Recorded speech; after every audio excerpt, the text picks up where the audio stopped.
అండి. Welcome to Uma the banking aspirant. ఈరోజు వచ్చేసరికి కంప్లీట్‌గా డీటెయిల్డ్‌గా State Bank of India clerical mains ఎగ్జామినేషన్‌కి ఎలా ప్రిపేర్ అవ్వాలి, ఏంటి అనేది నేను క్లియర్‌గా ఎక్స్‌ప్లెయిన్ చేస్తాను. లాస్ట్ వీడియోస్‌లో నేను క్వాంట్ రీజనింగ్ ఎలా ప్రిపేర్ అవ్వాలి, at the same time general awareness current అఫైర్స్‌కి మనం ఏ టాపిక్స్‌కి ఇంపార్టెన్స్ ఇవ్వాలి, ఇవన్నీ కూడా క్లియర్‌గా డిస్కస్ చేయడం జరిగింది. ఇప్పుడు వచ్చేసరికి state Bank of India clerical exam మొత్తానికి ఎలా ప్రిపేర్ అవ్వాలి, ఒకవేళ మెయిన్స్ ఎగ్జామ్ రాస్తూ మార్క్స్‌లో లో మార్క్స్ వస్తుంటే ఒక 60, 65, 70 అలా వస్తుంది. అసలు ఎగ్జామ్ రాయాలా వద్దా అని కన్‌ఫ్యూజన్‌లో ఉన్నటువంటి ప్రతి ఒక్కళ్ళ డౌట్స్ కూడా క్లారిఫైగా చెప్తాను. స్కిప్ చేయకుండా చూడండి. ఎట్ ద సేమ్ టైమ్ ఎవరైతే మన ఛానల్‌ని ఫస్ట్ టైమ్ చూస్తున్నారో డెఫినెట్‌లీ వాళ్ళు సబ్స్క్రైబ్ చేసుకొని లైక్ చేసుకోండి. అంటే మీకేదైనా రిక్వైర్మెంట్ ఉంటే, అంటే ఏదైనా జాబ్ అప్లికేషన్ గురించి క్లియర్‌గా తెలుసుకోవాలి అని ఉంటే డెఫినెట్లీ మీరు కామెంట్స్ చేయండి. కామెంట్స్ చేస్తేనే కదా నేను నెక్స్ట్ అంటే మీ రిక్వైర్మెంట్‌ని బట్టి నేను వీడియోస్ అనేది క్లియర్‌గా చేయగలను. Okay. State Bank of India clerical mains exam అనేది ఇప్పుడెలా ఉండేది, మార్చ్‌లో అయితే లేదు. సో ఏప్రిల్ 10థ్ గానీ తర్వాత గానీ డెఫినెట్లీ ఉండొచ్చు. అంటే అరౌండ్ మనకొచ్చేసరికి ఒక 30 డేస్ ఆఫ్ టైం ఉంది. సో 30 డేస్ ఆఫ్ టైం అనేది చాలా చిన్న టైం అయితే తక్కువ టైం అయితే కాదు కదా. 30 డేస్ అంటే డైలీ మనం చాలా ప్రిపేర్ అవ్వచ్చు. ఇన్ కేస్ మనం లో మార్క్స్‌లో ఉంటే దాన్ని ఎలా గెయిన్ చేసుకోవాలి, ఏంటి అనేది క్లియర్‌గా చెప్తాను. వీడియో మాత్రం ఎవ్వరూ స్కిప్ చేయొద్దండి. State Bank of India exam వచ్చేసరికి ఏప్రిల్ 10థ్ తర్వాత, లేకపోతే ఏప్రిల్ 10థ్ అలా ఉంటదండి. సో, ఇప్పుడెల్లా ఎగ్జామ్ లేదు కాబట్టి అండ్ నెక్స్ట్ వచ్చేసరికి next banking exams IBPS already calendar అనేది రిలీజ్ అవ్వడం జరిగింది 2025-26కి. ఆ నోటిఫికేషన్స్ కూడా జూన్ నుంచి ఉంటాయి. జూన్ నుంచి నోటిఫికేషన్స్ రిలీజ్ చేస్తారు. జూలై నుండి ఎగ్జామ్స్ ఉంటాయి. సో, ఇప్పుడెల్లా అయితే బ్యాంకింగ్‌లో నోటిఫికేషన్స్ అనేది ఇంకా ఏమీ లేవు. Maximum SBI PO, SBI clerk తప్ప. ద మోస్ట్ ఇంపార్టెంట్ బ్యాంక్స్ కాబట్టి. సో, దానికి మనం ఎలా ప్రిపేర్ అవ్వాలి, ఏంటి అనేది నేను క్లియర్‌గా చెప్తాను. మీకు లో మార్క్స్ వస్తే మీ కాన్ఫిడెన్స్‌ని ఎలా బూస్టప్ చేసుకోవాలి, ఏంటి కూడా క్లియర్‌గా చెప్తాను. ఓకే. సో, ఏప్రిల్ 10థ్ అలా ఉండొచ్చు. మనకి ప్యాటర్న్ వచ్చేసరికి reasoning 50 questions, 60 marks, 45 minutes time ఉంటది.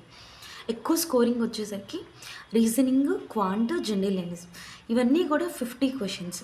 ఇదొక్కటే రీజనింగ్ 60 మార్క్స్, ఇది 50, 50 మార్క్స్. సో, టైమింగ్ ఎక్కువ దేనికుంది, రీజనింగ్‌కి ఉంది, క్వాంట్‌కి ఉంది.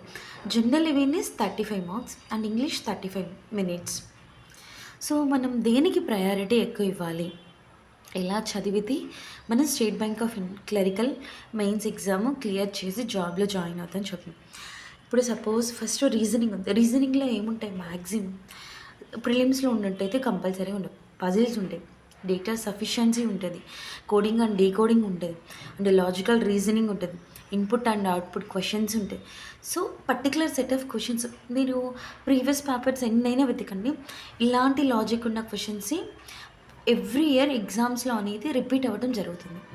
సో, ఒకసారి మీ అంతట మీరు ఒక గూగుల్‌లోకెళ్ళి ఒక మోడల్ పేపర్ అనేది డౌన్‌లోడ్ చేసుకొని స్టేట్ బ్యాంక్ ఆఫ్ క్లరికల్ ఎగ్జామ్‌లో ఎలాంటి క్వెషన్స్ ఇస్తున్నారు, రీజనింగ్, పజిల్స్ ఎలా ఉంటాయి, data sufficiency, coding and decoding, logical reasoning questions ఎలా ఇస్తాయి, ఇన్‌పుట్ అండ్ అవుట్‌పుట్ ఎలా ఇస్తాను, ఇవన్నీ ఒకసారి చూడండి. అలాగా ఆ పర్టిక్యులర్ టైప్ ఆఫ్ క్వెషన్స్, పజిల్స్‌కి సంబంధించి మీరు వర్కౌట్ అనేది చేయండి. 30 డేస్ ఉంది టైం. 15 డేస్‌లో మనం నీట్‌గా క్లియర్ చేసుకోవచ్చు. Reasoning and arithmetic. అర్థమెటిక్ కూడా వచ్చేసరికి మనకి ప్రిలిమ్స్‌లో వచ్చేసరికి మనకొక దగ్గర దగ్గర 25 టాపిక్స్ ఉన్నాయి. పర్సెంటేజెస్, ఏరియాస్ అండ్ వాల్యూమ్స్ ఇలాగా. ఇవన్నీ కూడా లాస్ట్ వీడియోలో నేను క్లియర్‌గా డిస్కస్ చేశా. ఎలా ప్రిపేర్ అవ్వాలి ఏంటి. అవి కాకుండా అవి వచ్చేసరికి ఒక 10 మార్క్స్‌కి ఎలా ఉంటే మనకి DI, data interpretation, Q and క్విటోస్, puzzles, caselets and next line graphs ఇచ్చేసరికి నెక్స్ట్ వచ్చేసరికి పారామీటర్స్ అంటే బాయ్స్ అండ్ గర్ల్స్ కానీ లేకపోతే షూస్ అండ్ ఫుడ్ కానీ ఇలా డిఫరెంట్‌గా ఇవ్వటం అనేది జరుగుతది. ఓకే. అండ్ నెక్స్ట్ చాలా డిఫరెంట్ మోడల్స్ ఉన్నాయి అర్థమెటిక్‌లో వచ్చేసరికి. అర్థమెటిక్‌లో ఏమేం ప్రిపేర్ అవ్వాలి, మెయిన్స్‌కి ఎలా చదివితే మనం మెయిన్స్ సిలబస్ క్లియర్ చేస్తాం అనేది లాస్ట్ వీడియోలో క్లియర్‌గా మొత్తం డీటెయిల్డ్‌గా చెప్పాను. ఏ క్వెషన్స్ మీద ఎన్నెన్ని మార్క్స్ ఇస్తారు ఏంటి అనేది. కొంచెం నేను అప్లోడ్ చేసే ప్రతి వీడియో కూడా చాలా ఇంపార్టెంట్ వీడియోసే చేస్తాను. ఎందుకంటే ఇన్ కేస్ టైం పాస్ చేసే వీడియోస్ చేస్తే నాకు టైం వేస్ట్. నేను మీలాగే ప్రిపేర్ అవుతున్నాను. మీకు టైం వేస్ట్. సో, నేను ఎవరి టైం వేస్ట్ చేయదలుచుకోలేదు. సో, నేను ద మోస్ట్ ఇంపార్టెంట్ టాపిక్స్ మాత్రమే చేస్తున్నాను. సో, ఇన్ కేస్ మీరు ఎవరైనా చూడకపోతే డెఫినెట్లీ చూడండి. లింక్స్ అనేది డిస్క్రిప్షన్‌లో కంపల్సరీగా ఇస్తాను. ఓకే. ఇవనేది చాలా ఇంపార్టెంట్. ఇవి ఇంతవరకు ఈ డిఐస్, క్యూ1, క్యూ2, పజిల్స్, క్యాస్లేట్స్ ఇంతవరకు ప్రిపేర్ అయితేనే మనకి 30+ మార్క్స్ అనేది వస్తాయి. 30+. మనకి ఇప్పుడు 190 క్వెషన్స్, 200 మార్క్స్, 2 అవర్స్ 40 మినిట్స్. ఈ రీజనింగ్‌లో 60కి 60 మార్క్స్, ఇంగ్లీష్‌లో 40కి 40, 200కి 200 తెచ్చుకోవాల్సిన అవసరం. ప్రతి అంటే ఎవరైతే లో మార్క్స్ నాకు తక్కువ వస్తున్నాయి అని ఫీల్ అవుతున్నాను. ప్రతి దాంట్లో కూడా 50% ఆఫ్ క్వెషన్స్ మీకు కరెక్ట్ అయ్యి ఉండాలి. ఇప్పుడు 50 క్వెషన్స్ ఉన్నాయి. 25 క్వెషన్స్ కరెక్ట్ పెట్టి 98% యాక్యురసీతో పెట్టామనుకో ఎనఫ్. అండ్ నెక్స్ట్ ఇంగ్లీషు తర్వాత మాట్లాడుకుందాం. ఎందుకంటే మనము ఇంతవరకు ఏంటంటే మనం చేస్తాం. జనరల్ అవేర్నెస్ మనకి చదివింది గుర్తుంటే మనం క్వెషన్ అనేది యాప్ట్. కానీ ఇంగ్లీష్ ఎలా అంటే డౌటెడ్ వెర్షన్. ఎందుకు డౌటెడ్ వెర్షన్? ఇంగ్లీష్ అనేది మనం కరెక్ట్ పెట్టినా ఒక్కొక్కసారి రాంగ్ అయ్యే ఛాన్సెస్ ఉంటాయి. అంటే మన ఎనాలిసిస్ రాంగ్ అయ్యే ఛాన్స్ ఉంటుంది. ఇంగ్లీష్ పక్కన పెడితే రీజనింగ్ ఒక 25 అటెంప్ట్స్ స్టార్టింగ్ నుంచి, క్వాంట్ ఒక 25, జనరల్ అవేర్నెస్ నువ్వు చదివిన దాన్ని బట్టి అటెంప్ట్ చేయి. మ్యాక్సిమం నెగిటివ్ మార్కింగ్ని అవాయిడ్ చేయాలంటే general awareness, English. Reasoning and quant ఏంటంటే మనం చేస్తే మనకి పజిల్ వస్తే మనం చక్కగా పజిల్ సాల్వ్ అయిందనుకో మనం క్వశ్చన్స్ ఏమి ఇచ్చారు దానికి తగ్గట్టు ఆన్సర్స్ బట్టి మనం పెట్టేస్తాం. ఈ ఇంగ్లీష్ అండ్ జనరల్ అవేర్నెస్ అంటే మనం చదివింది గుర్తుండి మనకి కరెక్ట్ అనిపిస్తే డెఫినెట్లీ మనం ఆన్సర్ చేస్తాం. ఇంగ్లీష్ కూడా అంతే, మ్యాక్సిమం జనరల్ అవేర్నెస్కి ఈక్వల్గా ఉంటుంది. కానీ రీజనింగ్ క్వాంట్లో మ్యాక్సిమం ఇక్కడొక 25 మార్క్స్, ఇక్కడొక 26 to 30 మార్క్స్ అలా అనేది స్కోర్ చేయగలిగితే ఒక 50+ మార్క్స్ అనేది ఈ 2 సెక్షన్స్లో వస్తాయి.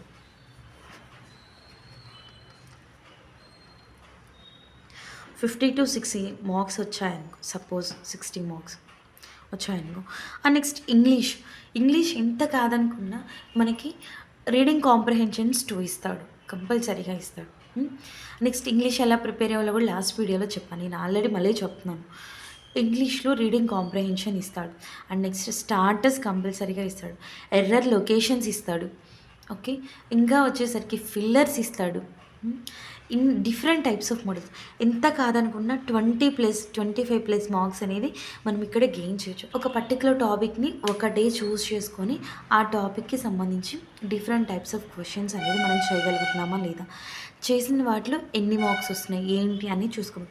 ఒక 20 మార్క్స్ అనేది గెయిన్. 20 మార్క్స్ అంటే ఈజీ కాదండి.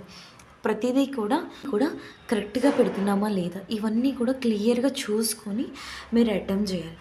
ఇక కంప్లీట్ జనరల్ అవేర్నెస్కి వచ్చేసరికి జనరల్ అవేర్నెస్ చాలా ఈజీ అని చెప్పాలంటే వీటన్నిటి. ఎందుకంటే ఉన్నది ఉన్నట్టు చదివి మనకు వచ్చిన క్వశ్చన్ని మనం అటెంప్ట్ చేయాలి. మనం పజిల్ సాల్వ్ చేయాల్సిన అవసరం లేదు. ఎర్రర్ లొకేషన్స్ ఏంటి, రూల్స్ గుర్తుపెట్టుకోవాల్సిన అవసరం లేదు. క్వాంట్లో వచ్చేసరికి డిఏ ఎలా చేయాలి ఇవన్నీ కూడా చేయాల్సిన అవసరం లేదు. ఓన్లీ ఉన్న మ్యాటర్ నవంబర్, డిసెంబర్, జనవరి, ఫిబ్రవరి, మార్చ్, ఏప్రిల్లో ఎప్పుడైతే ఎగ్జామ్ జరుగుతుందో అప్పటి నుంచి ఒక 5 days గ్యాప్ ఇచ్చేసి సపోజ్ 20th ఎగ్జామ్ అనుకో 15th వరకు కరెంట్ అఫైర్స్ అనేది ప్రిపేర్ అవ్వాలి. సో మ్యాక్సిమం లాస్ట్ 6 months అనేది గట్టిగా ప్రిపేర్ అయితే ఎనఫ్ అండి. జనరల్ అవేర్నెస్ సూపర్గా తెచ్చుకోవచ్చు. నేను చెప్తున్నానని కాదు, 25+ మార్క్స్ అనేది ఈజీగా తెచ్చుకోవచ్చు. సో 25+ మార్క్స్ రావాలంటే ఏం చేయాలి? డైలీ కరెంట్ అఫైర్స్ చూడాలి, కరెంట్ అఫైర్స్ ఎడిటోరియల్స్ ఫాలో అవ్వాలి. అండ్ నెక్స్ట్ వచ్చేసరికి వీక్లీ కరెంట్ అఫైర్స్ రివైజ్ చేసుకోవాలి. సపోజ్ ఇప్పుడు ఫెబ్ మంత్ అయిపోయింది. ఫెబ్ మంత్ మొత్తం మార్చ్ మంత్లో కవర్ చేయగలగాలి. 2 to 3 times రివైజ్ చేయగలగాలి. ఎందుకంటే కరెంట్ అఫైర్స్ అనేది ఒకసారి చదివితే గుర్తుండిపోదు, దాన్ని రివైజ్ చేసుకోవాలి, కన్ఫ్యూజన్ లేకుండా చూసుకోవాలి.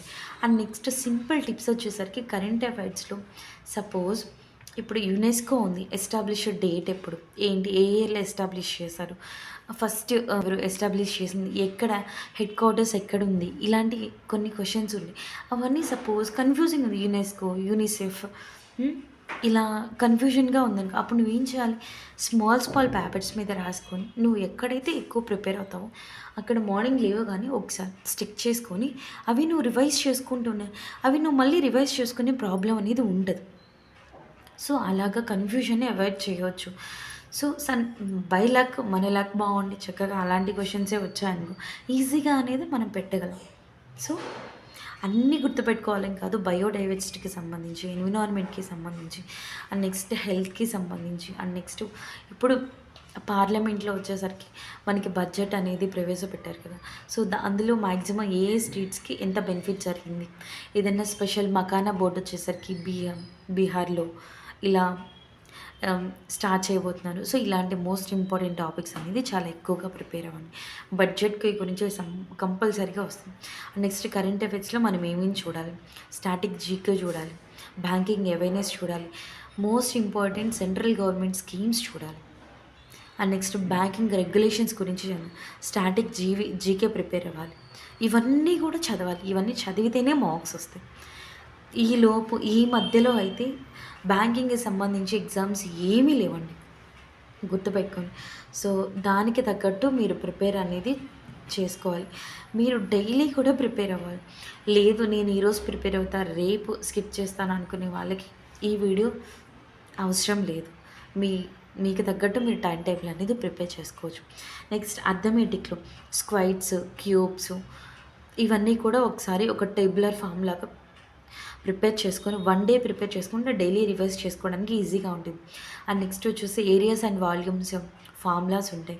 స్క్వైరు, ట్రయాంగిల్, రెక్టాంగిల్ ఇవన్నీ. ఈ ఫార్ములాస్ కూడా ఒక చార్ట్ మీద ప్రిపేర్ చేసుకొని చక్కగా పెట్టేసుకొని పేస్ట్ చేసుకోండి ఒక వాల్‌కి. సో, రివైజ్ చేసుకునే టైం అనేది చాలా ఈజీగా అవుతది. ఒక్కసారి ఒక 1 అవర్ కష్టపడితే ఇవన్నీ అయిపోతాయి. స్క్వేర్, క్యూబ్స్ అండ్ నెక్స్ట్ వచ్చేసరికి ఫార్ములాస్. అండ్ నెక్స్ట్ నేను ఇచ్చినటువంటి ఈ కేస్లైట్స్, ఈ డిఐస్, ఈ క్యూ1, క్యూ2s ఇవన్నీ కూడా కంపల్సరీగా ప్రిపేర్ అవ్వండి. మ్యాక్సిమం స్టేట్ బ్యాంక్ ఆఫ్ ఇండియాలో ఒకటే ప్యాటర్న్ యూజ్ చేస్తాడు. అదే ప్యాటర్న్ మెయిన్స్ పేపరు ప్రతి షిఫ్ట్‌కి ఇస్తాడు. లాస్ట్ ఇయర్ వచ్చిన సేమ్ ప్యాటర్న్సే వస్తాయి. కానీ కొంచెం డిఫరెన్స్ అనేది చూయిస్తాడు.